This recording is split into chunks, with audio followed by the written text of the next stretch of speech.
Hello everyone, welcome to my channel. तो आज हम लेकर के आए हैं एनसीईआरटी क्लास 10 के ज्योग्राफी को, जिसमें आज हम लोग देखेंगे कृषि चैप्टर का पार्ट 2 वीडियो को। पार्ट 1 वीडियो हमने अपलोड कर दिया है और उसका लिंक इसमें हम दे देंगे, तो आप देख लीजिएगा। तो आज का टॉपिक है इस चैप्टर से, कृषि चैप्टर से आज का टॉपिक है खदानों के अलावा अन्य खाद्य फसलें। खदानों के अलावा अन्य खाद्य फसलें है, उसको आज हम लोग इस वीडियो में देखेंगे, जिसमें पहला है गन्ना। तो गन्ना एक उष्ण और उपोष्ण कटिबंधीय फसल है। गन्ना कैसा फसल है? उष्ण और उपोष्ण कटिबंधीय फसल है। और यह फसल 21 डिग्री सेल्सियस से 27 डिग्री सेल्सियस तापमान इसको टेम्परेचर की ज़रूरत पड़ता है। 21 डिग्री से 27 डिग्री, 21 डिग्री सेल्सियस से 27 डिग्री सेल्सियस इसके लिए गन्ना के खेती के लिए इसको टेम्परेचर चाहिए, तापमान चाहिए। और इसके अलावा गन्ना की खेती में बहुत सारा श्रम लगता है और इसके लिए वर्षा चाहिए 75 सेंटीमीटर से 100 सेंटीमीटर वार्षिक वर्षा वाली उष्ण और आर्द्र जलवायु में बोई जाती है। इसको कम वर्षा वाले प्रदेश में सिंचाई की आवश्यकता होती है। तो इसे अनेक मिट्टियों में उगाया जाता है, अनेक प्रकार की मिट्टी में गन्ना की खेती की जाती है, उगाया जाता है। और इसके लिए बुआई से लेकर कटाई तक काफ़ी शारीरिक परिश्रम करनी पड़ती है, बहुत ज़्यादा श्रम की ज़रूरत पड़ता है और बहुत समय भी लगता है। तो काफ़ी श्रम की ज़रूरत पड़ता है जब से बुआई किया जाता है, जब तक कटाई नहीं होती है तो इसमें श्रम की आवश्यकता बहुत ज़्यादा पड़ता है। ब्राज़ील के बाद अगर हम भारत को देखते हैं तो भारत गन्ने का दूसरा सबसे बड़ा उत्पादक देश है। ब्राज़ील के बाद ब्राज़ील पहला उत्पादक देश है और उसके बाद भारत दूसरा स्थान रखता है गन्ना उत्पादन में भारत। तो ब्राज़ील के बाद भारत गन्ने का दूसरा सबसे बड़ा उत्पादक देश है और यह चीनी, गुड़, खंड सारी और सीरा बनाने के काम में आता है। गन्ना से क्या क्या बनता है? चीनी बनता है, गुड़ बनता है, खंड सारी बनता है और सीरा बनता है। तो ये सारी चीज़ें गन्ने से बनते हैं। उत्तर प्रदेश, महाराष्ट्र, अगर हम भारत के अंदर देखें, देश के अंदर देखें, तो उत्तर प्रदेश, महाराष्ट्र, कर्नाटक, तमिलनाडु, आंध्र प्रदेश, तेलंगाना, बिहार, पंजाब और हरियाणा गन्ना के मुख्य उत्पादक राज्य है। गन्ना के मुख्य उत्पादक राज्य कौन कौन से हैं? उत्तर प्रदेश, दूसरा महाराष्ट्र, तीसरा कर्नाटक और चौथा तमिलनाडु, पांचवा आंध्र प्रदेश, छठा तेलंगाना और सातवां बिहार, उसके बाद पंजाब आता है और उसके बाद हरियाणा। ये सब गन्ना के मुख्य उत्पादक राज्य है। और हमारा देश विश्व में कौन सा स्थान रखता है गन्ना उत्पादन में? तो विश्व में हमारा देश गन्ना उत्पादन में दूसरा स्थान रखता है। पहले स्थान पर ब्राज़ील है और दूसरे स्थान पर भारत। तो दूसरा स्थान हमारा देश रखता है गन्ने उत्पादन में, जिसके गन्ना को उत्पादन के लिए टेम्परेचर कितनी चाहिए? टेम्परेचर चाहिए 21 डिग्री सेल्सियस और से 27 डिग्री सेल्सियस तक। और सेल्सियस 21 डिग्री से 27 डिग्री सेल्सियस तापमान में और पुरानी जलोढ़ मिट्टी पर अच्छी प्रकार से उगाई जाती है इसको। और इसमें श्रम की ज़रूरत पड़ता है। गन्ने की खेती में बहुत ज़्यादा श्रम की ज़रूरत पड़ता है। बुआई से लेकर के कटाई तक का इसमें सबसे ज़्यादा श्रम की ज़रूरत पड़ता है। तो आप इसमें गन्ने के इमेज को देख सकते हैं। गन्ने की खेती देखिए कितना अच्छा, गन्ने की खेती कितने अच्छे तरह से किया गया है, गन्ने की कृषि। उसके बाद है नेक्स्ट पॉइंट है तिलहन। तो गन्ने के बाद हम लोग तिलहन को देखेंगे। तिलहन 2016 में भारत विश्व में चीन के बाद दूसरा बड़ा तिलहन उत्पादक देश था। 2016 के रिकॉर्ड है। 2016 में चीन के बाद दूसरा स्थान रखता था भारत। तिलहन उत्पादन में दूसरे स्थान पे था 2016 में। सन 2016 में तोरियों के उत्पादन में भारत का विश्व में मस्टर्ड जिसको बोलेंगे, तो तोरियों के उत्पादन में भारत का विश्व में कनाडा और चीन के बाद तीसरा स्थान था। पहले स्थान पर कनाडा, उसके बाद चीन, उसके बाद भारत आता। तो भारत तीसरे स्थान पर था 2016 में। 2016 में तोरियों के उत्पादन में देश में कुल बोए गए क्षेत्र के 12% भाग पर कई तिलहन की फसलें उगाई जाती है। 12% देश में कुल बोए गए क्षेत्र पर 12% भाग, 12% भाग पर तिलहन की फसलें उगाई जाती है। अन्य फसलों के अलावा तिलहन की फसलें 12%, 12% भाग पर पूरे देश में। मूंगफली, जिसमें तिलहन में क्या क्या आता है, तिलहन के अंतर्गत आता है मूंगफली, सरसों, नारियल, तिल, सोयाबीन, अरंडी, बिनौला, अलसी और सूरजमुखी भारत में उगाई जाने वाली मुख्य तिलहन फसलें हैं। भारत में कौन कौन से तिलहन फसल उगाए जाता है? मूंगफली हो गया, सरसों और नारियल, तिल, सोयाबीन, अरंडी, बिनौला, अलसी और सूरजमुखी, ये भारत में उगाए जाने वाले तिलहन की फसल है। इसमें से अधिकतर खाद है और खाना बनाने में प्रयोग किए जाते हैं। सारे तेल, मूंगफली से भी खाना बनता है, हम लोग खाते हैं, सरसों तेल, नारियल तेल से भी, तिल, सोयाबीन, अरंडी और बिनौला, अलसी, अलसी से भी इसको अलसी से भी इसे खाद के रूप में इसको प्रयोग किया जाता है, खाना बनाने में इसको यूज़ किया जाता है। और सूरजमुखी का तेल को तो बहुत ज़्यादा मात्रा में यूज़ किया जाता है भारत में। तो सूरजमुखी, इसमें अधिकतर खाद है, ये सब खाद वाले तेल है, तेल की फसल है और खाना बनाने के प्रयोग में इसको लाया जाता है। परंतु इसमें से कुछ तेल के बीजों को साबुन बनाने के प्रयोग में भी लाया जाता है। साबुन, प्रसाधन, जैसे श्रृंगार का सामान को भी बनाया जाता है इस तेल से। और उपटन उद्योग में कच्चे माल के रूप में भी इसको प्रयोग में लाया जाता है। जैसे बादाम को ही ले लीजिए, इसको उपटन के रूप में भी प्रयोग किया जाता है। सरसों को भी उपटन के रूप में प्रयोग किया जाता है और इससे बादाम का तेल से श्रृंगार का भी सामान बनता है। इसके अलावा साबुन बनाने के लिए भी इस तेल को यूज़ किया जाता है।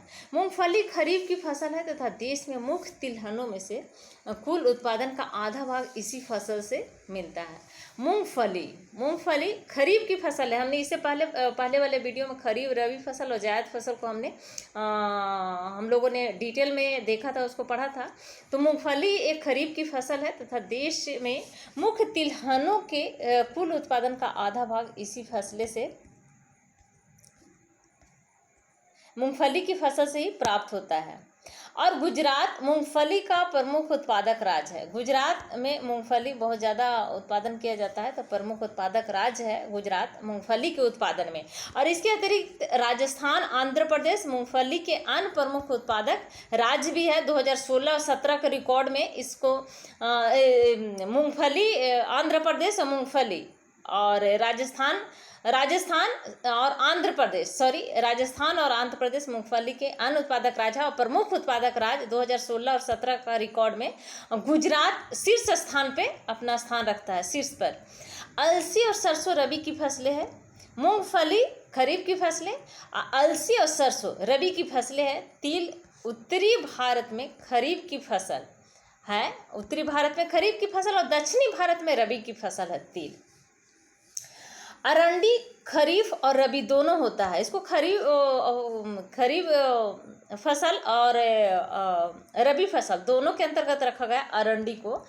फसल ऋतुओं में बोया जाता है, खरीफ फसल में भी और रबी फसल में भी अरंडी को बोया जाता है। तो दोनों ऋतुओं में बोया जाने वाला फसल है अरंडी। उसके बाद नेक्स्ट पॉइंट आता है चाय। हम लोगों ने गन्ने की फसल को देखा, तिलहन फसल में मूंगफली जो सबसे ज़्यादा शीर्ष स्थान पर भारत का राज्य है गुजरात। और उसके बाद हम लोग देखेंगे चाय। तो चाय की खेती रोपण कृषि का एक उदाहरण है। रोपण कृषि हम लोगों ने पहले वीडियो में देखा था कि रोपण कृषि आखिर है क्या। तो रोपण कृषि उसको कहते हैं जो बहुत ज़्यादा विस्तृत क्षेत्र में जिसको लगाया जाता है, जिस फसल को लगाया जाता है बहुत ज़्यादा क्षेत्र में, उसको रोपण कृषि कहा जाता है। तो चाय क्या है? चाय भी एक रोपण कृषि का एक उदाहरण है, चाय की खेती। और यह एक महत्वपूर्ण पेय पदार्थ की फसल है जिसे शुरुआत में अंग्रेज भारत लाए थे। अंग्रेजों ने ही भारतीयों को चाय की लत लगाई थी ताकि उनका बिजनेस होते रहे, उनका व्यापार होते रहे। तो अंग्रेजों के द्वारा ये लाया गया फसल है चाय। और यह आज जो है अधिकतर चाय बागानों के मालिक भारतीय हैं, जबकि अंग्रेजों द्वारा लाया गया था, लेकिन अधिकतर चाय बागानों के मालिक भारतीय हैं। चाय का पौधा भारत में इसको बहुत ज़्यादा उगाया जा रहा है।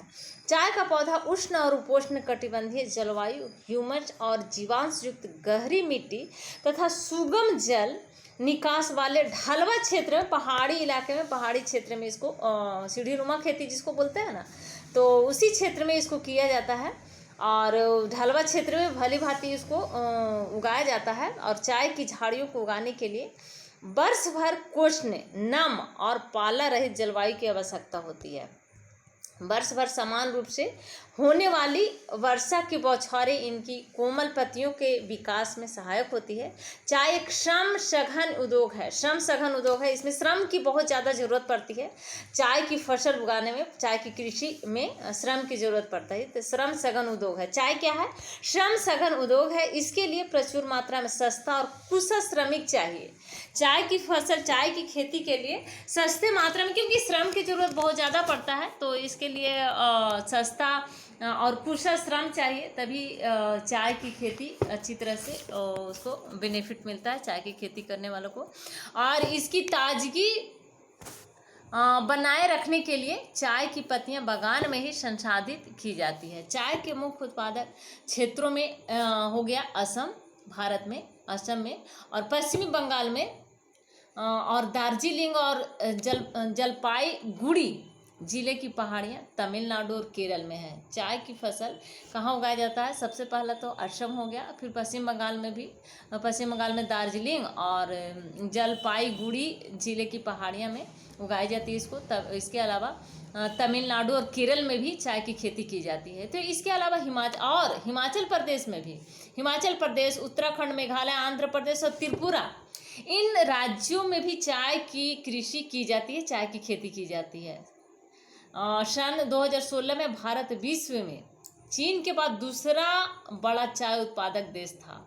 2016 में चीन के बाद सेकेंड नंबर पे ही भारत, सबसे पहला स्थान तो रखता है चीन चाय उत्पादन में। 2016 के रिकॉर्ड में देखा गया है कि भारत चाय उत्पादन में चीन के बाद दूसरा स्थान रखता था। तो अभी तक हम लोगों ने इस वीडियो में देखा गन्ने की फसल को, जिसके लिए टेम्परेचर चाहिए 21 डिग्री से 27 डिग्री टेम्परेचर होनी चाहिए, और इसमें श्रम की बहुत ज़रूरत पड़ता है और समय भी बहुत ज़्यादा लगता है, करीब 1 साल का समय लग जाता है गन्ने की खेती में। और उसके बाद तिलहन की खेती, जो भारत में मूंगफली जो है, गुजरात मूंगफली उत्पादन में शीर्ष स्थान पर आता है। और तिलहन के अलावा हम लोगों ने चाय को देखा, जो असम में और पश्चिम बंगाल में, दार्जिलिंग में इसे चाय की खेती की जाती है। और ये अंग्रेज़ों द्वारा लाया गया कि चाय की खेती अंग्रेज़ों द्वारा यहाँ शुरुआत की गई थी भारत में। और भारत 2016 के रिकॉर्ड के अनुसार भारत चीन के बाद दूसरा स्थान चाय उत्पादन में रखता था। उसके बाद आज हम लोग देखेंगे, नेक्स्ट टॉपिक है कॉफ़ी। चाय के बाद कॉफ़ी को देखते हैं कि भारतीय कॉफ़ी अपनी गुणवत्ता के लिए विश्व विख्यात है। बहुत इसको, भारतीय कॉफ़ी को जो गुण है वो विश्व में सर्वोच्च रखता है। और हमारे देश में अरेबिका किस्म की कॉफ़ी पैदा की जाती है। अरेबिका किस्म की जो कॉफ़ी है हमारे देश की बहुत बढ़िया, बहुत अच्छा कॉफ़ी है, और इसको बहुत अच्छा किस्म माना गया है। आरंभ में यमन से लाई गई थी, इसको यमन से। और इस किस्म की कॉफ़ी की विश्व भर में अधिक मांग है, सबसे ज़्यादा मांग है। ये जो कॉफ़ी है जो हमारे देश में पैदा होता है, अरेबिका किस्म के जो कॉफ़ी है उसको विश्व में बहुत ज़्यादा मांग है। और इसकी कृषि की शुरुआत बाबा बुदन पहाड़ियाँ से हुई। कृषि की शुरुआत कहाँ से हुई थी कॉफ़ी की? बाबा बुदन की पहाड़ियाँ से। और आज भी इसकी खेती नीलगिरी की पहाड़ियाँ के आसपास कर्नाटक, केरल और तमिलनाडु में की जाती है। नीलगिरी की पहाड़ी के आसपास में इसको कॉफ़ी की खेती की जाती है, कर्नाटक, केरल और तमिलनाडु में। इसके अलावा हम लोग देखेंगे बागवानी फसलें। चाय के बाद कॉफ़ी को हम लोग ने देखा, उसके बाद आज हम लोग देखेंगे बागवानी फसलें। तो सन 2016 में भारत का विश्व में फलों और सब्जियों के उत्पादन में चीन के बाद दूसरा स्थान रखता है। फल और सब्जी के उत्पादन में चीन के बाद भारत दूसरा स्थान रखता है। भारत 2016 के रिकॉर्ड है।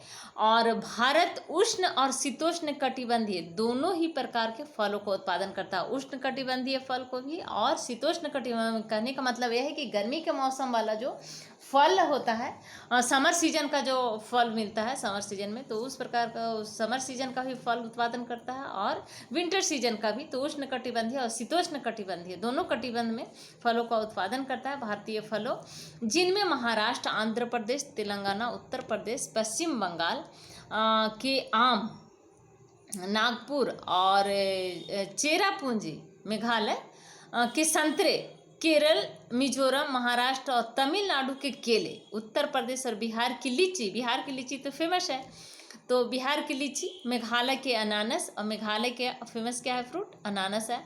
आंध्र प्रदेश, तेलंगाना, महाराष्ट्र के अंगूर, ये आंध्र प्रदेश, तेलंगाना, महाराष्ट्र में अंगूर बहुत ही फेमस है, तथा हिमाचल प्रदेश और जम्मू कश्मीर के सेब। जम्मू कश्मीर का सेब तो बहुत ही उत्तम, बहुत अच्छा सेब होता है, और बहुत रस से भरा हुआ सेब होता है जम्मू कश्मीर और हिमाचल प्रदेश का सेब। और नाशपाती, खुबानी और अखरोट की विश्व भर में बहुत मांग है। जम्मू कश्मीर का सेब, नाशपाती और खुबानी, अखरोट को विश्व भर में बहुत ज़्यादा मांग है। बंगाल का आम का, बंगाल का आम बहुत फेमस है। और महाराष्ट्र, आंध्र प्रदेश, तेलंगाना, उत्तर प्रदेश, पश्चिम बंगाल, ये सब जो जितने भी राज्य हैं वहाँ का आम फेमस है। नागपुर और चेरापूंजी के संतरे, नागपुर के संतरे और चेरापूंजी का ये फेमस है। केरल, मिजोरम, महाराष्ट्र और तमिलनाडु का केला, और उत्तर प्रदेश और बिहार की लीची आपको पता ही होगा। अनानास, आंध्र प्रदेश, तेलंगाना, महाराष्ट्र के अंगूर, ये बहुत ही अच्छा किस्म का फल अंगूर को माना गया है, आंध्रा का अंगूर को, तेलंगाना, महाराष्ट्र का अंगूर का। और इसके अलावा हिमाचल प्रदेश और जम्मू कश्मीर का सेब, नाशपाती, तो इसको तो विश्व भर में मांग है, बहुत ज़्यादा मांग है। इसका क्वालिटी बहुत अच्छा है, रस से भरा हुआ वहाँ का सेब मिलता है जम्मू कश्मीर का।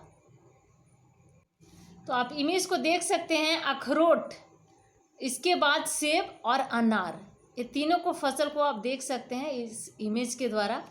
इसके अलावा भारत का मटर, फूलगोभी, प्याज, बंद गोभी, बैगन और आलू उत्पादन में प्रमुख स्थान रखता है। फल के अलावा सब्जियों के उत्पादन में भी भारत प्रमुख स्थान रखता है। भारत का जैसे मटर हो गया, फूलगोभी, प्याज, बंद गोभी, टमाटर, बैगन, आलू, ये सब का उत्पादन में भी भारत प्रमुख स्थान रखता है। उसके बाद नेक्स्ट पॉइंट है रबर। तो रबर की खेती, रबर भूमध्य रेखीय क्षेत्र की फसल है। रबर भूमध्य रेखीय क्षेत्र में इसको खेती की जाती है, कृषि की जाती है, फसल की जाती है।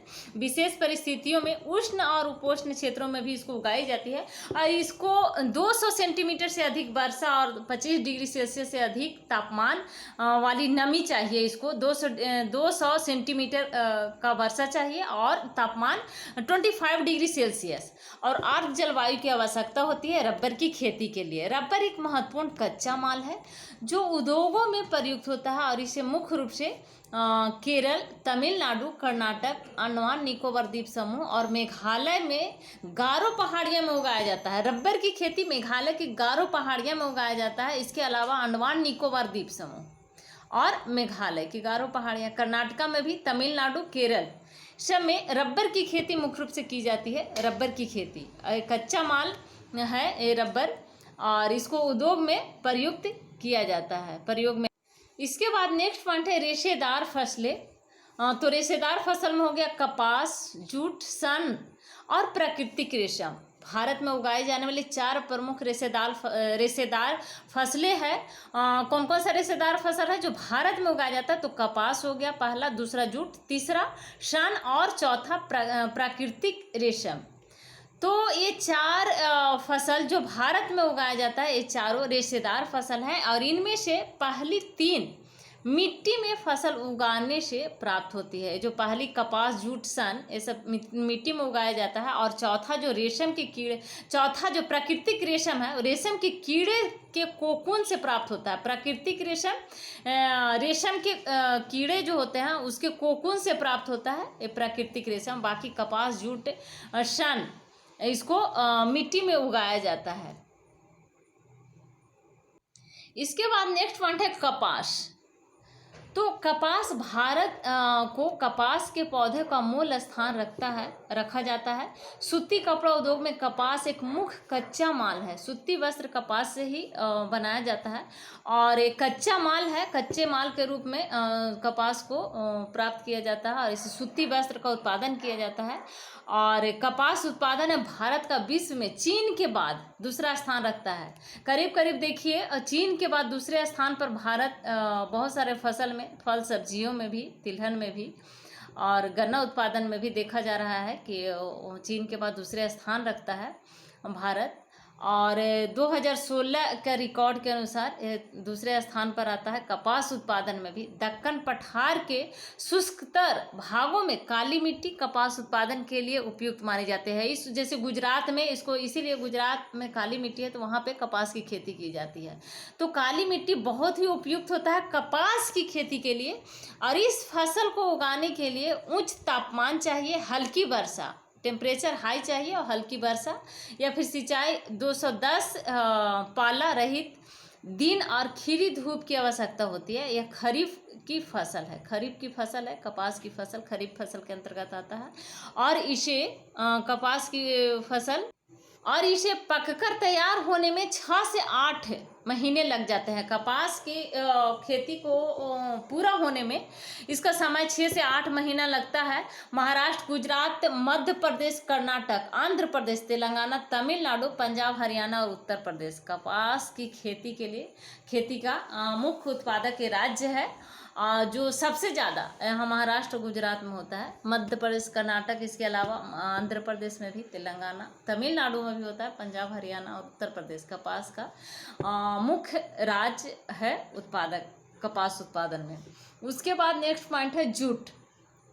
तो कपास के बाद नेक्स्ट पॉइंट है जूट। जूट को सुनहरा रेशा कहा जाता है। क्या कहा जाता है? सुनहरा रेशा। जूट क्या है? सुनहरा रेशा कहा जाता है इसको। और जूट की फसल बाढ़ के मैदानों में जल निकास वाली उर्वरक मिट्टी में उगाई जाती है, जहां हर वर्ष बाढ़ से आई नई मिट्टी जमा हो जाती है। तो बाढ़ से जो मिट्टी बह करके आता है और मैदानी क्षेत्र में बिछाता है उसको तो जलोढ़ मिट्टी बोलते हैं। इसका मतलब है कि जलोढ़ मिट्टी जूट उत्पादन में बहुत अच्छा होता है। तो जलोढ़ मिट्टी में इसको उगाया जाता है और इसको सुनहरा रेशा कहा जाता है। और इसको जलोढ़ मिट्टी बहुत उर्वरक होती है। यहाँ पर जलोढ़ मिट्टी में कोई भी फसल बहुत ज़्यादा उगता है तो उर्वरक होती है, इसको जलोढ़ मिट्टी बोलते हैं। क्योंकि वर्षा के द्वारा, बाढ़ के द्वारा बहा करके लाई गई मिट्टी होती है, जल के द्वारा बहा करके लाई गई मिट्टी, इसीलिए इसको जलोढ़ मिट्टी नाम दिया गया है। और यह बहुत ही उपजाऊ होता है। तो जूट की खेती जलोढ़ मिट्टी बोल रहा है, जल निकास वाली उर्वरक मिट्टी में इसको उगाया जाता है, जहाँ हर वर्ष बाढ़ से आई नई मिट्टी जमा होती रहती है। तो इसके बढ़ने के समय उच्च तापमान की आवश्यकता होती है। पश्चिम बंगाल, बिहार, असम और उड़ीसा तथा मेघालय जूट के मुख्य उत्पादक राज्य है। पश्चिम बंगाल का आप लोगों को जाना हो, गंगा ब्रह्मपुत्र का जो मैदान है, सुंदरबन जिसको बोलते हैं, तो ये बहुत ही उपजाऊ है ये क्षेत्र। तो पश्चिम बंगाल, बिहार, असम और उड़ीसा तथा मेघालय जूट के मुख्य उत्पादक राज्य है। और इसका प्रयोग बोरियां, चटाई, रस्सी, तंतु व धागे, गलीचे और दूसरी दस्तकारी की वस्तुएं बनाने में किया जाता है। बोरिया इसी से बनता है और रस्सी, तंतु और धागे सब जूट से ही बनता है। इसके अलावा इसकी उच्च लागत के कारण, जूट का उच्च लागत के कारण और कृत्रिम रेशों और पैकिंग सामग्री विशेषकर नायलॉन की कीमत कम होने के कारण बाजार में इसकी मांग कम हो रही है। अब नेक्स्ट पॉइंट है प्रौद्योगिकी और संस्थागत सुधार। तो जैसा कि पहले बताया गया है कि भारत में कृषि हजारों वर्ष से की जा रही है। आज कोई नया खेती नहीं की जाती है, कृषि आज कोई नया नहीं, क्योंकि भारत हमारा भारत के लोग, अधिकतर लोग कृषि पर ही आधारित हैं, कृषि पर ही निर्भर रहते हैं। कृषि प्रधान देश है हमारा भारत। तो कृषि हजारों वर्षों से की जा रही है, परंतु प्रौद्योगिकी और संस्थागत परिवर्तन के अभाव में लगातार भूमि संसाधन के प्रयोग से कृषि का विकास अवरुद्ध हो जाता है तथा इसकी गति मंद हो जाती है। सिंचाई के साधनों का विकास होने के उपरांत भी देश के एक बहुत बड़े भाग में अभी भी किसान खेती बाड़ी के लिए मानसून और भूमि की प्राकृतिक उर्वरता पर ही निर्भर हैं अभी भी, क्योंकि सिंचाई का साधन नहीं होने के कारण मानसून पर ही निर्भर होते हैं। तो अभी भी वहाँ पर कमियां हैं खेती बाड़ी करने के लिए, कृषि करने के लिए। तो बढ़ती हुई जनसंख्या के लिए यह एक महत्वपूर्ण चुनौती है, क्योंकि जनसंख्या दिन प्रतिदिन बढ़ते जा रहा है और यहाँ कृषि उत्पादन जो है धीरे धीरे कमते जा रहा है। तो ये बहुत बड़ी समस्या है, इसको समझने की ज़रूरत है। 10% से भी अधिक लोगों के आजीविका प्रदान करने वाली कृषि में कुछ गंभीर तकनीकी एवं संस्थागत सुधार लाने की आवश्यकता है। स्वतंत्रता के पश्चात देश में संस्थागत सुधार करने के लिए जोतों की चकबंदी होनी चाहिए। सहकारिता तथा जमींदारी आदि समाप्त करने की प्राथमिकता दी गई है। प्रथम पंचवर्षीय योजना और चकबंदी तो बहुत जगह आया है और बहुत जगह चकबंदी हुआ भी नहीं है, तो बहुत लोगों को इसका लाभ भी नहीं मिला है। और प्रथम पंचवर्षीय योजना में भूमि सुधार मुख्य लक्ष्य था। जब प्रथम पंचवर्षीय योजना को भूमि सुधार योजना के नाम से भी जाना जाता है कि इसका मुख्य लक्ष्य था भूमि सुधार योजना। तो भूमि पर पुश्तैनी अधिकार के कारण यह टुकड़ों में बढ़ती जा रही थी, जिसकी चकबंदी करना अनिवार्य था। चकबंदी में यह होता है कि टुकड़ा टुकड़ा जो जमीन होता है उसको एक जगह लाया जाता है, तो इससे किसान को फायदा होता है। एक जगह कृषि आसानी से खेती करने में उनको आसान होता है। तो टुकड़े टुकड़े जो खेत होता है, ज़मीन होता है, पुश्तैनी ज़मीन, क्योंकि आजकल जो बोला जाता है ना कि वो बड़ा बड़ा जो एकड़ ज़मीन जो है वो छोटे छोटे टुकड़ों में बढ़ते बढ़ते बट गया है, तो इसीलिए चकबंदी को लाया गया था। तो कहीं कहीं चकबंदी तो आया, लेकिन कहीं कहीं चकबंदी का बहुत सारे किसानों को फ़ायदा नहीं मिला, वहाँ पे रुक गया है। तो इसको ज़रूरत है सुधार करने की। भूमि सुधार के कानून तो बने, परंतु इसके लागू करने में ढील की गई। कानून तो बन जाता है बट इसको कड़ाई से लागू नहीं की जाती है। तो लागू करने में ढील के कारण ये कानून सिर्फ बनकर के ही रह जाता है, लोगों तक पहुँच नहीं पाता है। 1960 और 1970 के दशकों में भारत सरकार ने कई प्रकार के कृषि सुधारों की शुरुआत की। पैकेज टेक्नोलॉजी पर आधारित हरित क्रांति तथा श्वेत क्रांति। हरित क्रांति और श्वेत क्रांति का आप लोगों ने जाना होगा, जिसको ऑपरेशन फ्लड के नाम से जाना जाता है। जैसे कृषि सुधार के लिए कुछ रणनीतियां आरंभ की गई थी, परंतु इसके कारण विकास कुछ क्षेत्रों तक ही सीमित रह गया। इसलिए 1980 तथा 1990 के दशकों में व्यापक भूमि विकास कार्यक्रम शुरू किया गया, जो संस्थागत और तकनीकी सुधार पर आधारित था। तो इस दिशा में उठाए गए कुछ महत्वपूर्ण कदमों में सूखा, बाढ़, चक्रवात, आग तथा बीमारी के लिए फसल बीमा के प्रावधान और किसानों को कम दर पर ऋण सुविधाएं प्रदान करने के लिए ग्रामीण बैंकों, सहकारी समिति और बैंकों की स्थापना सम्मिलित है। किसानों के लाभ के लिए भारत सरकार ने किसान क्रेडिट कार्ड और व्यक्तिगत दुर्घटना बीमा योजना भी लाई थी। भारत सरकार के द्वारा लाया गया था। भारत सरकार के द्वारा, ये सरकारों के द्वारा बहुत सारे कानून तो बनाया जाता है, बट इसको कड़ाई से लागू नहीं किया जाता है। तो इसको कड़ाई से लागू करने की ज़रूरत है, क्योंकि कानून बनाने से नहीं होता है। सिर्फ कानून बन गया उतने ही से मात्र नहीं हो जाएगा। कानून बनाने के साथ साथ कानून को लागू करना भी पड़ता है। तो इसके अलावा आकाशवाणी और दूरदर्शन पर किसानों के लिए मौसम की जानकारी के बुलेटिन और कृषि कार्यक्रम प्रसारित भी किए जाते हैं। किसानों को बिचौलियों और दलालों के शोषण से बचाने के लिए न्यूनतम सहायता मूल्य और कुछ महत्वपूर्ण फसलों के लाभदायक खरीद मूल्यों की सरकार घोषणा भी की जाती है, करती है। सरकार समय समय पे घोषणा की करती है। खरीद मूल्यों की जो लाभदायक खरीद मूल्य होता है उसको भी घोषणा सरकार करती है। न्यूनतम सहायता मूल्य और कुछ महत्वपूर्ण जो फसल का लाभदायक खरीद होता है उसको भी सरकार द्वारा घोषणा की जाती है। किसान को बिचौलियों और दलालों के शोषण से बचाने के लिए ही एक काम किया जाता है। न्यूनतम सहायता मूल्य और कुछ महत्वपूर्ण फसल के लाभदायक खरीद मूल्य को सरकार द्वारा घोषणा की जाती है, ताकि किसान बिचौलियों और दलालों के शोषण से बच सके।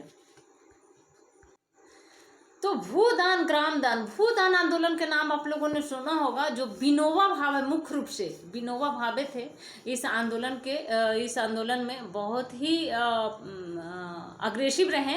महात्मा गांधी ने विनोबा भावे, जिन्होंने उनके सत्याग्रह में, व्यक्तिगत सत्याग्रह में विनोबा भावे को उनको तैयार किया था। तो सत्याग्रह में सबसे निष्ठावान सत्याग्रही की तरह भाग लिया था विनोबा भावे। गांधी जी द्वारा जो सत्याग्रह, व्यक्तिगत सत्याग्रह खास करके चलाया गया था, तो उसमें विनोबा भावे ने सत्याग्रह में निष्ठावान सत्याग्रही की तरह भाग लिया था, जो अपना आध्यात्मिक उत्तराधिकारी घोषित किया था। और उनकी गांधी जी के ग्राम स्वराज अवधारणा में भी गहरी आस्था थी। गांधी जी की शहादत के बाद उनके संदेश को लोगों तक पहुंचाने के लिए विनोबा भावे ने, गांधी जी का जो संदेश था, गांधी जी के संदेश को लोगों तक पहुंचाने के लिए विनोबा भावे ने लगभग पूरे देश की पद यात्रा की थी।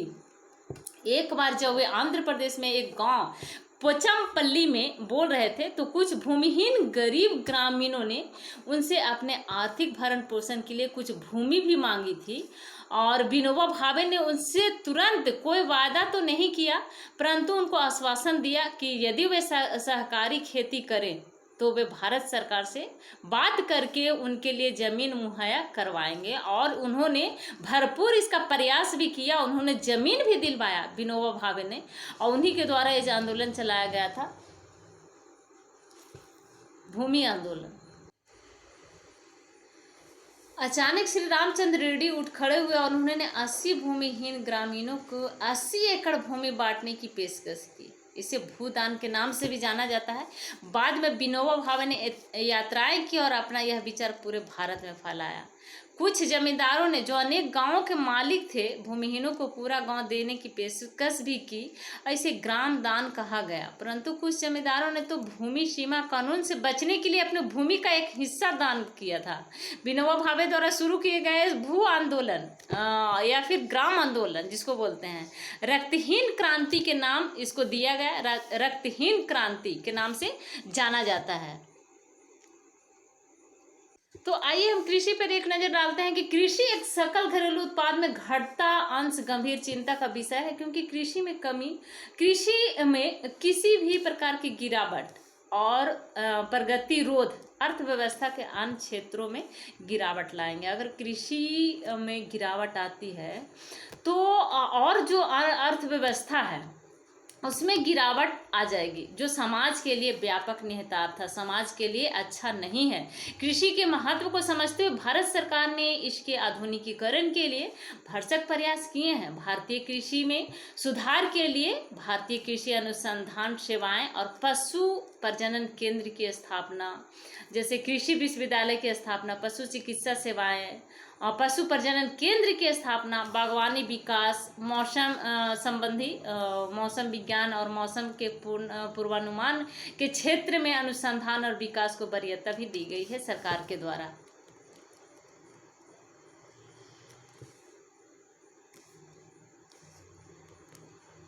पिछले कुछ वर्षों में देखा गया है कि सकल घरेलू उत्पाद में तो वृद्धि हुई है, परंतु इसमें देश में पर्याप्त मात्रा में रोजगार के अवसर उपलब्ध नहीं हो रहे हैं। कृषि में विकास दर कम हो रही है, जो कि एक चिंताजनक स्थिति है। इसमें चिंता करने की जरूरत है इस बात पर। और वर्तमान में भारतीय किसान को अंतर्राष्ट्रीय प्रतिस्पर्धा से एक बड़ी चुनौती का सामना करना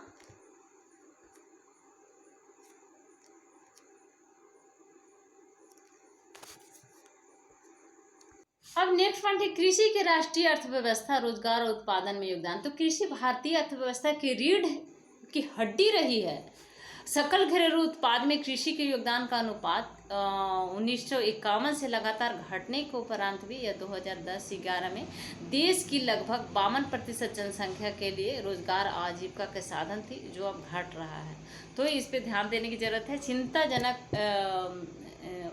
यहाँ पर चिंता। वर्तमान में हम देखते हैं कि आज भारतीय कृषि दो राह पर है। भारतीय कृषि को सक्षम और लाभदायक बनाना है तो सीमांत और छोटे किसानों की स्थिति सुधारने पर जोर देना होगा। अगर हमें भारतीय कृषि को सक्षम और लाभदायक बनाना है तो हरित क्रांति ने लंबा चौड़ा वादा किया, परंतु आज यह कई विवादों से घिरी है। यह आरोप लगाया जाता रहा है कि हरित क्रांति के दौरान रसायनों के अधिक प्रयोग जल वृत्तों के सूखने और जैव विविधता विलुप्त होने के कारण, क्योंकि हरित क्रांति में देखा जाता है और लोगों को या हमेशा लोगों द्वारा बोला जाता है कि इसमें बहुत ज़्यादा उर्वरक की प्रयोग में लाया जाता है। तो इस प्रकार से सूखने और जैव विविधता विलुप्त होने के कारण भूमि का निम्नीकरण हुआ है। तो आज जीन क्रांति संकेत शब्द है, जैसे श्वेत क्रांति है, तो उसी तरह से इसको जो क्रांति को लाया गया है उसमें सुधार लाने की ज़रूरत है और इसको अगर सही मायने में सक्षम और लाभदायक बनाना है तो सीमांत और छोटे किसानों की स्थिति को उस स्थिति में सबसे पहले सुधारने पर जोर देना होगा। तो हरित क्रांति के तो लाया गया, लेकिन वास्तव में अगर देखा जाए तो कार्बनिक कृषि का आज अधिक प्रचलन है, क्योंकि उर्वरकों तथा कीटनाशकों जैसे कारखानों में निर्मित रसायनों के बिना की जाती है, इसलिए पर्यावरण पर इसका नकारात्मक प्रभाव नहीं पड़ता है। और कुछ अर्थशास्त्रियों का यह भी मानना है कि बढ़ती जनसंख्या कारण घटते आकार के जोतों पर यदि खदानों की खेती होती रही तो भारतीय किसानों का भविष्य अंधकारमय हो जाएगा। भारत में लगभग 83.3 करोड़ लोग लगभग 25 करोड़ हेक्टेयर भूमि पर निर्भर है और इस प्रकार एक व्यक्ति के हिस्से में औसतन आधा हेक्टेयर से भी कम कृषि भूमि आती है। सोच लीजिए क्या होगा, बहुत ही कम, आधा हेक्टेयर से भी कम। भारतीय किसानों को सस्यावर्तन करना चाहिए और खदानों के स्थान पर कीमती फसलें उगानी चाहिए। इससे आमदनी अधिक होगी और इसके साथ पर्यावरण निम्नीकरण में भी कमी आएगी। फलों, औषधीय पौधों, बायोडीजल फसलों, फूलों और सब्जियों को उगाने के लिए चावल या गन्ने से बहुत कम सिंचाई की ज़रूरत पड़ती है और भारत में जलवायु विविधता का विभिन्न प्रकार की कीमती फसलें उगाकर प्रयोग किया जा सकता है और इसे किसानों को सक्षम बनाया जा सकता है। किसानों को इसमें बहुत ही, अगर इस प्रकार की खेती किया जाए, इस पर ध्यान दिया जाए तो बहुत फ़ायदा होगा, हमारा देश का भी, अर्थव्यवस्था भी सुधरेगी। तो ये थे आज के हमारे कृषि चैप्टर से बहुत ही महत्वपूर्ण पॉइंट जिसको हम लोगों ने देखा पार्ट 1 और पार्ट 2 में। इससे पहले पार्ट 1 इसी चैप्टर से पार्ट 1 वीडियो हमने अपलोड किया है, तो उसका लिंक हम इस वीडियो में दे देंगे, आप देख सकते हैं उसको वहाँ जा कर के। तो अगर अभी तक आपने इस चैनल को सब्सक्राइब नहीं किया है तो प्लीज़ इस चैनल को सब्सक्राइब करें, लाइक करें एंड शेयर करें। Thank you.